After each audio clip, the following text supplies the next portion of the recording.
قال الله تعالى في القرآن الكريم نعوذ بالله من الشيطان الرجيم بسم الله الرحمن الرحيم وجاءت سكرة الموت بالحق ذلك ما كنت منه تحيد ونفخ في الصور ذلك يوم الوعيد صدق الله العظيم. Surah Qaf, surah yang ke-50 ayat yang ke-19 dan 20. Bapak pengurus Masjid Darul Muttaqin beserta jajaran kepengurusan beliau yang sama kita hormati, bapak-bapak, ibu-ibu, para tokoh masyarakat, tokoh agama, guru-guru kita yang hadir bersama kita pada subuh ini yang kita muliakan, bapak-bapak, ibu-ibu, jemaah Masjid Darul Muttaqin yang dirahmati dan dimuliakan oleh Allah Subhanahu wa taala. Syukur alhamdulillah kita ucapkan kehadiran Allah. Kembali pagi ini kita dikumpulkan oleh Allah di masjid yang kita cintai ini dalam rangka berubudiah kepada Allah. Alhamdulillah tadi sudah kita awali dengan salat subuh berjamaah dan tentunya sudah dimulai sejak kita bangun dari tengah malam tadi rangkaian ibadah Qiyamul Lail yang kita kerjakan, dan kita berharap Bapak Ibu mudah-mudahan rangkaian ibadah mulai dari kita bangun di tengah malam tadi sampai pada puncaknya kita melaksanakan salat subuh berjamaah itu ada nilai di sisi Allah hendaknya, amin ya rabbal alamin. Kemudian salawat dan salam kita doakan juga kepada Allah semoga tetap tercurah kepada baginda Rasulullah Muhammad sallallahu alaihi wasallam. Allahumma salli ala Muhammad wa ala ali Muhammad. Bapak Ibu, pagi ini kita akan coba lihat firman Allah surah yang ke-50 ayat yang ke-19. Udah ketemu, Bu? Udah. Surat yang ke-50 Qaf ayat yang ke-19. Jadi Bapak Ibu, kiranya pertama ingin sampaikan dulu ayat surat Al-Infitar di rakaat pertama yang dibaca oleh imam kita tadi itu luar biasa. Sempat membuat mata bakaco-kaco kalau membayangkan Bapak Ibu betapa dahsyatnya nanti hari kiamat itu. Nah, jadi Bapak Ibu, kita akan bicara hari kiamat sekarang. Kiranya malaikat itu kalau mencabut nyawa Bapak Ibu tidak melihat abjad namu. Kalau abjad namu yang dicaliak dari malaikat tentu yang awal namanya A duluan. Ada yang awal namanya A, Pak? Oh, Pak. Wah, yo tuh siap-siap tuh, Pak. Tapi tidak abjad namu yang dicaliak dari malaikat. Dan jangan sandang lo dulu yang awal namanya Z. Z ada, Pak? Z. Ada Z. Ya. Kalau seandainya abjad namu yang dicaliak kasihan wak yang Z kan, Pak. Tidak ada yang kemandian bekolai.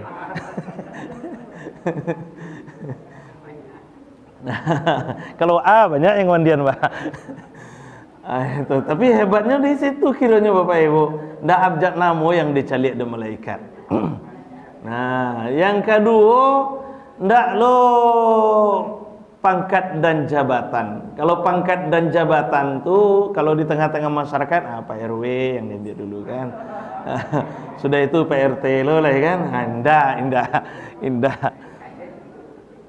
Nah, tidak juga dilihat harta kekayaan. Jadi malaikat itu akan mencabut nyawa tidak melihat abjad nama, tidak melihat pangkat dan jabatan, tidak melihat harta kekayaan, tidak melihat hebatnya pendidikan, panjangnya rentet gelar akademik kita. Tidak itu yang dilihat oleh malaikat ternyata Bapak Ibu. Pokoknya kalau yang jaleh idza jaa ajaluhum la yastakhiruna sa'atan wa la yastaqdimun. Kalau lah tiba ukurannya, lah tiba dijangkanya, maka kita tidak bisa minta, bahkan minta maju tidak bisa, minta mundur tidak bisa. Kan begitu ketetapan Allah Subhanahu wa taala. Cuman yang jaleh Bapak Ibu, setiap kita pasti akan mengalami satu proses antara kehidupan dengan kematian itu.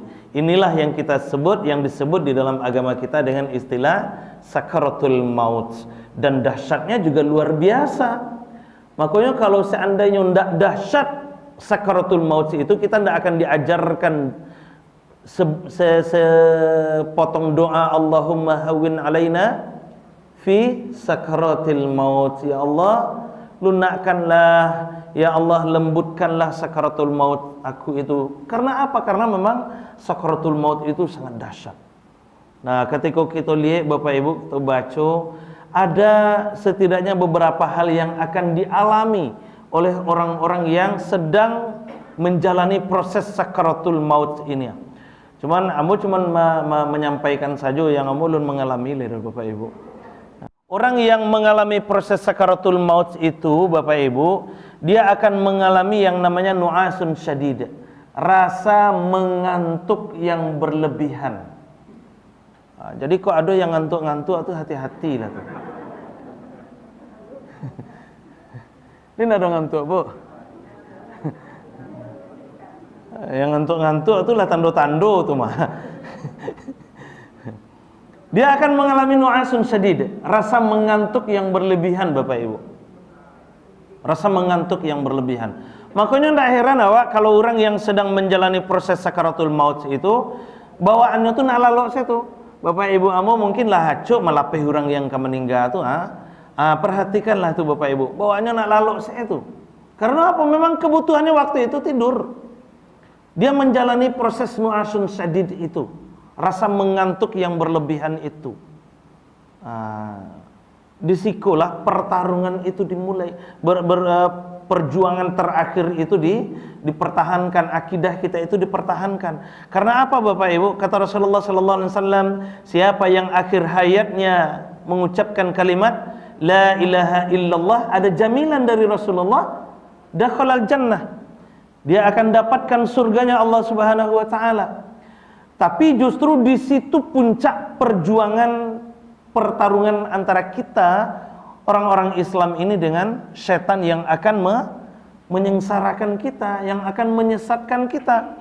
Maka di situnya akan berusaha supaya awak tidak bisa mengucapkan kalimat la ilaha illallah itu Bapak Ibu. Nah, orang yang mengalami proses sakaratul maut, ketika ia didera oleh rasa mengantuk yang berlebihan, maka akan kesulitan untuk mengucapkan kalimat la ilaha illallah itu.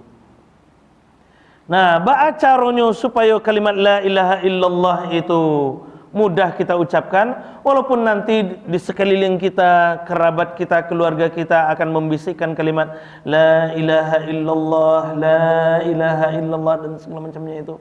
Tapi awak akan susah juga. Karena apa? Karena kebutuhan ketika itu tidur. Sama jo awak Bapak Ibu kalau mengantuk bare, tu maibo anak awak, cucu awak misalnya. Akan tagaduh awak adanya Tuhan. Tagaduh awak adanya Bapak Ibu. Maka orang yang sedang menjalani proses sakaratul maut didera oleh rasa mengantuk yang berlebihan, masuk suara-suara, walaupun suara itu suara-suara yang indah, suara-suara yang baik, kalimat-kalimat yang baik, tetap dia akan berusaha menolak. Apalagi itu di benteng itu dipasang oleh setan itu Bapak Ibu. Nah, maka supaya rasa mengantuk yang berlebihan itu berkurang, itu yang paling penting. Supaya awak mudah mengucapkan kalimat la ilaha illallah, kurangi rasa mengantuk itu. Bagaimana cara mengurangi rasa mengantuk itu? Kurangi jatah lalok. Acok-acok begadang. Acok-acok begadang. Kurangi jatah lalok. Oleh Ustaz, kami begadang sampai jam 2, jam 3 malam. Main domino Ustaz. Anda itu doh. Kami iduan beker jam 2 malam untuk apa? Nonton bola Ustaz. Indah itu. Nah, karena memang ada dulu bentuk itu nah, Bu. Kalau ibu-ibu lain nonton sampai jam 2 balik kan. Kalau apa-apa nak nonton doh main domino. Tapi apa-apa mau yang disikon enggak ada. Kalau disikon enggak ada. Di luar entah lah kok kan. Nah itu. Jadi Bapak Ibu, kurangi jatah tidur kita. Apa maksudnya? Sering-sering bangun di saat orang-orang, saudara-saudara kita yang lain dibuai oleh mimpi indah mereka. Kita bangun menghadap Allah Subhanahu wa taala, melaksanakan salat tahajud. Jadi ternyata Bapak Ibu, kebiasaan kita bertahajud itu akan mengurangi beban mengantuk di saat sakaratul maut, sehingga ketika beban mengantuk di saat sakaratul maut itu berkurang, maka insya Allah kita akan dengan mudah mengikuti bimbingan dari keluarga kita, mengucapkan kalimat La ilaha illallah. Di situ rahasianya. Nah, banyak janji-janji Allah yang terkait dengan tahajud ini. Kita baca surat Al-Isra, lain lagi janji Allah. Kata Allah, wa minal laili fatahajjad bihi nafilatan lak asa ay yab'atsaka rabbuka maqaman mahmuda. Tahajud itu akan mengantarkan kita ke maqam yang terpuji, ke tempat tertinggi di hadapan Allah Subhanahu wa taala. Di dalam surah Al-Furqan lain lagi janji Allah, kata Allah Subhanahu wa taala, wa ibadur rahmanil ladzina yamshuna 'alal ardi hauna wa idza khatabahumul jahiluna qalu salama wal ladzina yabituna li rabbihim sujjadan wa qiyama. Orang-orang yang akan diakui sebagai hamba Allah itu adalah orang-orang yang melewati malam mereka dengan sujud dan berdiri, melaksanakan salat tahajud. Bahkan di dalam surah Az-Zariyat Allah tegaskan lagi, kanu qalilan minal laili ma yahja'un. Orang-orang yang akan bersatu dengan Rasulullah sallallahu alaihi wasallam akan ditempatkan di surga Firdaus bersama Rasulullah sallallahu alaihi wasallam, bersama para syuhada, para salihin, para siddiqin, adalah orang-orang yang kanu qalilan minal laili ma yahja'un. Orang-orang yang sedikit sekali menikmati tidur mereka. Mereka lebih banyak menghadap Allah Subhanahu wa taala, beribadah kepada Allah Subhanahu wa taala. Jadi Bapak Ibu, tahajud akan mengantarkan kita ke maqam mahmuda. Tahajud akan membuat posisi kita diakui sebagai hamba Allah, ibadur rahman. Tahajud akan membawa kita bersatu dengan Rasulullah sallallahu alaihi wasallam di surganya, dan tahajud akan kita rasakan efek positifnya di saat sakaratul maut, yang akan membuat beban mengantuk kita akan berkurang dengan sendirinya insyaallah. Satu, itu yang pertama.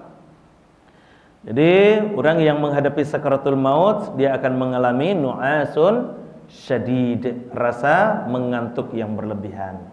Yang kedua, orang yang menghadapi sakaratul maut itu Bapak Ibu, dia akan mengalami yang namanya atsyun syadid, rasa haus yang berlebihan.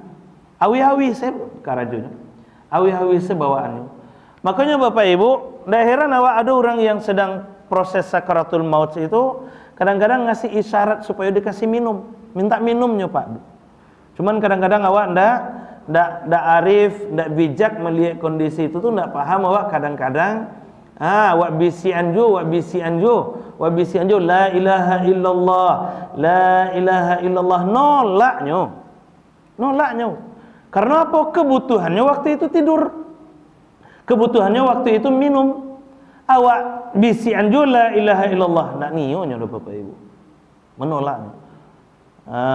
Jadi ba'a caranya supaya awak ndak barek rasa haus awak di saat sakaratul maut itu, aco-aco lah main air. Bukan main-main di raya, Bu. Main-main di raya itu lain loh tuh. Main air, oh kami lain main air saya kerja kami di sumur saya, di dapur saya kerja kami. Tidak, bukan itu maksudnya. Cuma main air berarti yang dimaksud adalah sering-sering berwudu, jago wudu. Nah, disinilah hebatnya wudu kita itu Bapak Ibu. Jadi wudu ya bukan hanya sekedar menggugurkan dosa-dosa kita sesuai dengan janji Rasulullah dalam hadis riwayat At-Tirmizi itu. Kata Rasulullah, "Thalatsul kaffarat", 3 hal yang akan menggugurkan dosa. Salah satunya adalah isbaghul wudu. Orang-orang yang berupaya menyempurnakan wudu mereka, menjaga wudu mereka. Ternyata Bapak Ibu, kebiasaan kita berwudu itu akan mengurangi beban haus kita di saat sakaratul maut. Itu hebatnya. Kan itu ndak barek doh Bapak Ibu, ndak barek. Tapi kan awak ndak ka salat, Ustaz, mengawak berwudu. Wudu itu bukan untuk salat. Wudu itu bukan untuk salat Bapak Ibu. Tapi salah satu syarat sahnya sholat harus suci, dan cara bersucinya adalah berwudu, itu benar. Itu benar. Kalau awak sholat awak harus suci dulu. Bahas supaya suci berwudu awak, itu betul. Tapi wudu bukan untuk sholat saja. Makanya niat wudu itu nawaitul wudu'a li raf'il hadath, untuk menghilangkan hadas supaya kita suci, supaya hidup awak suci. Beda dengan tayamum. Kalau tayamum nawaitu tayammum listibahatis shalah. Aku bertayamum supaya boleh sholat. Jadi tayamum itu supaya awak bisa sholat. Tapi wudu tidak. Wudu itu supaya awak terjaga, supaya awak selalu dalam kesucian. Dan itu tidak berat. Tidak butuh waktu yang banyak, tidak butuh air yang banyak. Pagi-pagi awak misalnya sudah mandi pagi, awak ke Pai Karajo mandi pagi, sempatkan dulu berwudu sebentar. Itu tidak berat. Pai awak ke pasar misalnya mandi pagi awak dulu sebelum ke pasar, sempatkan wudu dulu Bapak Ibu. Dan itu tidak berat. Gunanya apa? Beko Bapak Ibu, awak pai ke Pai Karajo, pai ke pasar misalnya, naik kendaraan kok nyampang buruk disabui, kecelakaan awak di jalan misalnya. Meninggal awak misalnya Bapak Ibu, pendek umur awak, maka kita akan berpulang dalam keadaan suci. Kita akan berpulang dalam keadaan suci. Kalaupun seandainya awak naik kendaraan umum, naik ojek, naik angkot misalnya, awak akan bau sau bahas supaya wudu awak tidak batal. Maka wudu itu akan menjaga kita supaya tidak bersentuhan dengan yang bukan muhrim. Wudu itu akan menjaga pandangan kita supaya tidak melihat sesuatu yang tidak diredai oleh Allah. Wudu itu akan menjaga mulut kita dari membicarakan hal-hal yang tidak diredai oleh Allah. Wudu itu akan menjaga telinga kita dari fitnah, gunjing, gibah dan segala macamnya. Wudu itu akan menjaga kepribadian kita supaya kita tetap dalam kesucian. Itu yang kedua.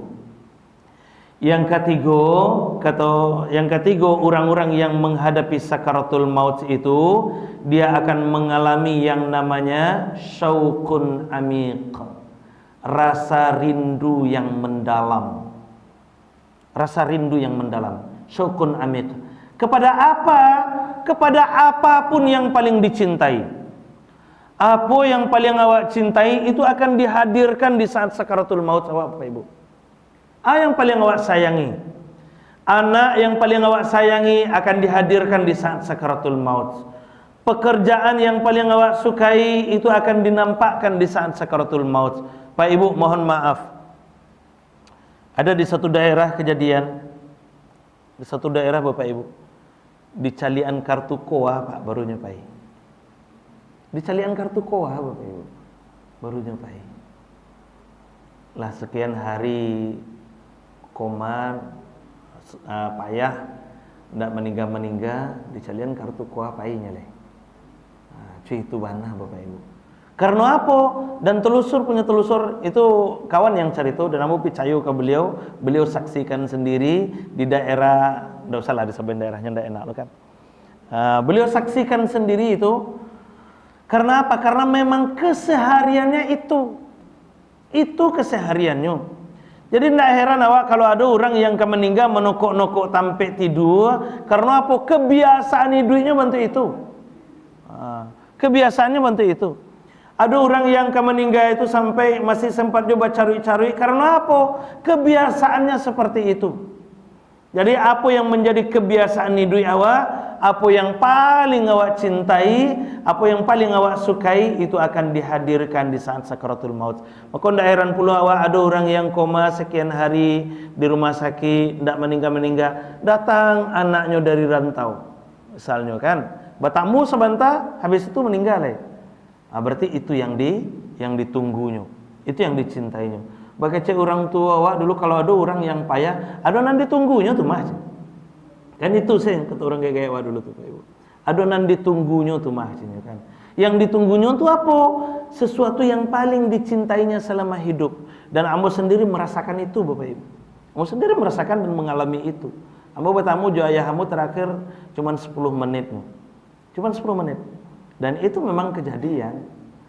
Jadi dan itu beliau sudah sampaikan 3 tahun sebelumnya. Beliau ada di Jakarta sama kakak di Jakarta. Apa kata beliau? Dan nio pulang. Tu kecek kami mengajo ayah pulang lah. Sanang selah ayah jamak di situ. Sanang selah ayah jamak di situ. Kata beliau kan. Apa kata beliau? Kata ambo bapak ibu. di Jakarta waktu itu sama kakak. Kata beliau itu yang tidak bisa menolak. Dan nio pulang dan nio mati di kampung dan nio waang yang menyelenggarakan jenazah dan itu kata beliau. Karena itulah terucap, ya udahlah kalau ayah nio pulang silakan, kami tunggu di bandara. Gitu saja Pak Ibu. Nah, pulang beliau, kami tunggu, kami antarkan ke kampung. Sempat jo tinggal sama kami, itu tuh tinggal di kampung. Nah, di akhir-akhir hayat beliau, melihat kondisi beliau, dia kasih kabar oleh kakak di kampung, kami disuruh pulang, kondisi beliau tidak memungkinkan lagi. Kami pulang, Bapak Ibu, cuma 10 menit. Hanya 10 menit. Ambo tiba di rumah jam 10 lewat 10.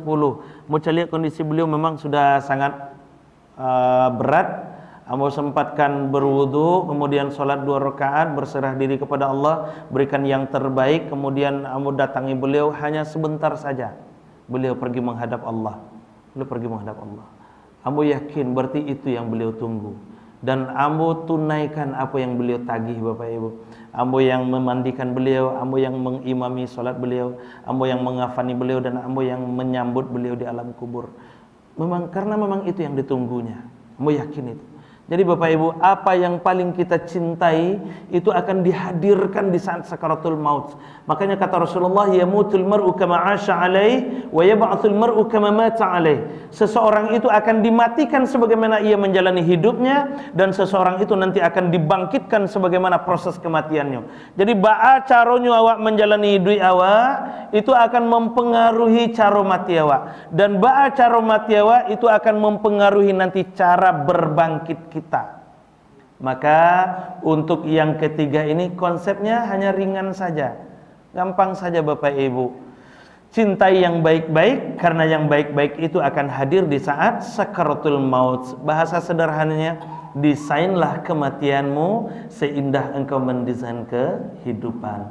Mari kita desain kematian kita seindah kita mendesain kehidupan kita.